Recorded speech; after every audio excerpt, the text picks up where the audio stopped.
Nggak dulu ya, saya mau terangkan soal ijazah, padahal saya nggak punya ijazah tuh. Saya nggak punya ijazah, tapi saya mengajar dari S1 sampai S3 tuh.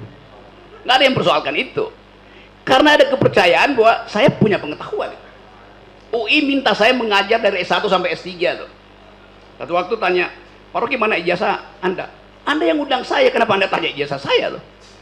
Kecuali saya mendaftar, oke, saya tunjukkan. Anda yang perlu. Tapi ini soal administrasi. Nah, itu masalahnya, soal administrasi. Kalau administrasi, silahkan cari file saya, kan Anda yang keluarin, mestinya ada file Anda. Kalau ijazah saya robek, bagaimana coba? Jadi dalam soal ijazah tadi, itu bisa Pak Jokowi, yang mau kita persoalkan, ijazah sebagai tanda beliau pernah sekolah atau tanda beliau pernah berpikir? Yang mana? Ya pasti tanda beliau pernah sekolah. Iya, kalau pernah ini, berpikir saya nggak yakin dia pernah karena berpikir. Itu yang kita persoalkan. Cuma maksud saya begini, brother, untuk konteks ijazah ini diperlukan ketika mendaftar capres. Ya, itu sebabnya saya sebut administrasinya diperlukan. Tapi sebetulnya kan yang nggak dan berkonsekuensi logis hukum. Ya kan itu. Bagaimana menerangkannya? Ya. Sampai hari ini tidak terbukti. Sekarang, kalau itu soal administrasi, palsu atau tidak palsu dibuktikan di mana? Pada tanda tangan, pada nilai, itu bisa dipalsukan. Yang paling bagus buktikan bahwa kimia dari surat aslinya itu beda dengan kimia kertas yang dipegang Pak Jokowi. Ya bikin aja pembuktian forensik kan. Yeah. Kan ijazah itu ada kertas khususnya tuh.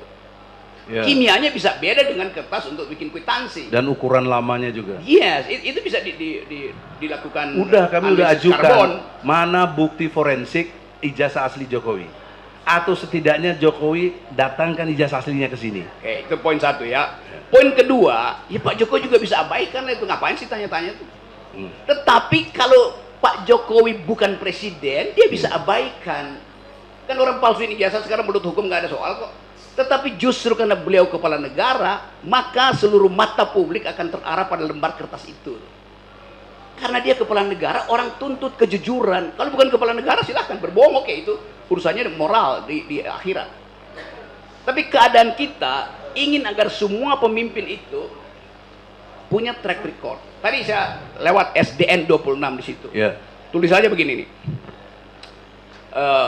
Membaca hari ini, memimpin hari esok. Waduh. Di SD 26 tadi, di dekat sini, begitu tulisannya. Di bawahnya, aktifkan narasi itu. Jadi bahkan dari tingkat SD, kalau anak SD bilang, kami disuruh membaca supaya besok bisa berpikir. Tanda saya pernah membaca ada ijazah itu. Apalagi presiden.